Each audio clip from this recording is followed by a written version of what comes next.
주변에 이런 사람들 꼭 있는데요. 거절을 잘 못해서 늘 손해를 본다거나 별말 아닌데 상처를 크게 받고 뭐 사람 만나는 건 싫지않은데 만나보니까 너무 피곤한 사람들 이런 것들 사주에서도 알 수 있을까요? 이거 참 슬픈 얘기인데, 제가 사주 스타일이 원래 그렇게 오랫동안 시간을 보지 않아요. 보통 15분 정도 봤었는데, 왜냐면 나머지 시간이 얘기가 길어지면 신상탈을 하기 때문에 핵심만 짧게 얘기했었어요. 길게 사주를 좀 봐주시는 분들이 있는데, 사주의 내용을 갖고 가는 게 아니라 그분의 어떤 마음 같은 거 보듬어주기 위해서 보는 경우가 제가 있어요. 그 사주 구조가 어떤 구조냐면, 현관이라는 글자가 굉장히 많으신 분들이 있어요. 그분들이 특징이 뭐냐면 거절을 잘 못해요. 착간병 걸린 거죠. 그 상대편의 의식을 하기도 하고, 그런 분들 같은 경우는 끙끙 앓아요. 이 편관이 좀 많으신 분들 사주가 간호사분들이 꽤 많이 있어요. 그러면 이 태음이라는 단어가 나온 게 사실 직업적으로 간호사분들한테 나온 건데, 그분들이 자기가 과거에 받았던 어떤 공격적인 형태를 다른 분에게 또 공격적으로 가하는 경우가 제가 많이 봤어요. 사무실이 경희대 쪽에 있었기 때문에 경희대학교 병원에 간호사분들이 저한테 많이 왔었거든요. 그럼 거절을 못해서 일은 중노동이고, 그다음에 정신적으로 실패해지고, 제가 권해드릴 수 있는 거는 그분들에게 진짜 농담만 진담만 비타민밖에 없었어요. 먹고 버텨라. 아주머니들 남편분 바람난 거는 저는 안 들어줘요. 하지만 그 친구들이 직업적으로 자기도 받은 상처를 또 타인에게 주는 그런 것들 반복했을 때는, 저는 1시간이고 2시간이고 그 고통이 굉장히 큰 거를 알기 때문에 그분들하고는 대화를 굉장히 오랫동안 하고, 사주 구조적으로 우리가 태어나서 성격이 바뀌지가 않아요. 그거를 계속 안고 가야 된다고요. 그래서 3살 버려서 8까지 간다고 그러는 건데, 그런 분들 같은 경우는 극단적인 경우는 견디다 못해서 편관이 강하신 분이 또 한 해 운에서 편관이 올 때가 있어요. 아니면 상관이라는 글자는 자유롭고 싶어지는 거죠. 고통 속에서. 그런 운에 극단적인 선택을 하시는 분들도 있어요, 사실은. 그렇기 때문에 그런 분들 사주를 제가 굉장히 유심히 들여다보고 신경을 많이 쓰기 때문에, 그분하고 대화를 끝난 다음에도 따로 메모를 해놔서 전 전화를 해요. 그분의 감정을 계속 어떻게 해서든지 극단적인 현상을 막기 위해서. 그렇기 때문에 편관 갖고 계신 분들은 운동을 열심히 하셔야 돼요. 스트레스를 풀어야 되는데, 제가 편관 갖고 계신 분들한테 스트레스를 굉장히 강하기 때문에 그분들한테 컨트롤을 권해드리면은 굉장히 좋아라 하시는 분들이 꽤 되시기 때문에, 딱 만세력을 열으셔가지고 편관이 많다, 내가 사람들한테 거절을 잘 못한다, 사실은 상대편들이 나를 어떻게 생각할까 의식할 필요 없거든요. 근데 그런 구조 갖고 계신 분들은 굉장히 의식을 많이 하는데 상대편은 잘 의식을 안 해요. 그걸 도리어 역이용을 하는 거죠. 거절을 하지 못하는 거를 정신 바짝 차리시고, 거절하는 습관이 잘 안 되실 텐데 그래도 기계적으로 하셔야 돼요. 거절하는 습관을. 상대편이 어떻게 생각하든 예스 필요 없습니다. 노로 가야 되는 거죠. 만세력을 보시고 편관이 좀 있다, 그러면 내 성격이 이래서 이랬구나 하면은 운동을 정말 전 적극적으로 추천해 드려요. MBTI적으로 봤을 때 I 성향이 강해서 뭐 내향적인 사람 이런 사람의 사주 특징이 혹시 알 수 있어요?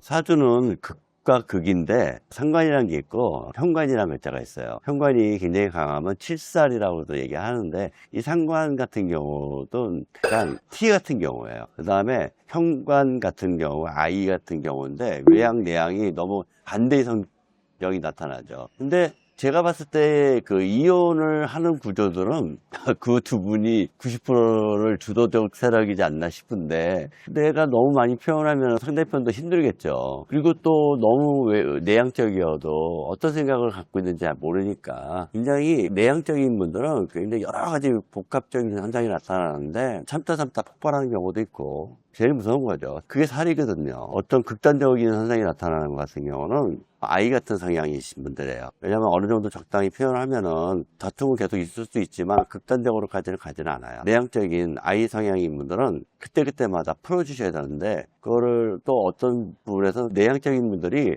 또 밖에 나가서 종교에 심취하시는 분들도 꽤 많아요. 사이비 종교에 나를 위로해 주니까 가스라이팅이 많이 당하는 거죠. 그렇기 때문에 이 아이의 성향을 가지신 분들은 굉장히 많은 노력이 필요하세요. 일단 우스갯소리로 노라는 말을 달고 사셔야 돼요. 진심으로 부탁을 드려요. 그거는 본인의 인생을 피폐하게 만들고 타인들에게 가스라이팅을 당할 확률도 굉장히 높고, 극단적인 현상이 나타났다면 파탄날 수 있는 확률이 굉장히 높으니까, 외향적인 그런 나타나진 않지만 억지로라도 모임에 스트레스를 받겠지만 부드러운 독서 모임이라든가 그런 데 나가셔가지고 내화를 풀 수 있고 표현할 수 있는 거를 계속 찾으셔야 되실 것 같아요. 말씀해주신 것처럼 좀 이런 내향적인 거 외향적인 걸 떠나서 자기 주장을 잘 못하는 사람들이 사주적인 특징도 있어요. 자기 주장을 잘 못하는 특징은 지혜로움?